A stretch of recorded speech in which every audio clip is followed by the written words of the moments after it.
అందరూ ప్రోటీన్ అంటున్నారు. అసలు ఈ protein A type of protein తీసుకోవాలి, ఎంత తీసుకోవాలి, మరి డిసార్డర్స్ ఉన్న వాళ్ళు ఏ ప్రికాషన్స్ ఎంత ప్రోటీన్ తీసుకోవాలో ఈ వీడియోలో నేను నీకు చెప్తాను. Normal person as per guidelines ప్రకారం RDA ప్రకారం 0.80 grams per kg per day తీసుకోవాలి.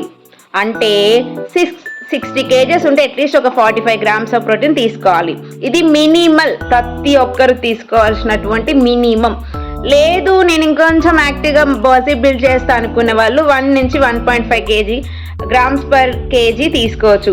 లేదు నాకు ఇంకా CKD problem, kidneys problem, hyper tension problem ఉంది అనుకోండి, వాళ్ళు కొంచెం కండిషన్స్ అప్లై. వాళ్ళు తీసుకుంటున్నారు కదా అని మీరు తీసుకుంటే మీ ఉన్న కిడ్నీస్ డ్యామేజ్ చేస్తే తర్వాత బ్లేమ్ చేయాల్సింది అవసరం లేదు, మీ హెల్తే ఖరాబ్ అయిపోయింది. And a type of protein అంటే plant based protein is the super excellent protein అనమాట. అండ్ రెడ్ మీట్ అయితే చండాల అసలు యూజ్ చేయకండి, ఓకేనా.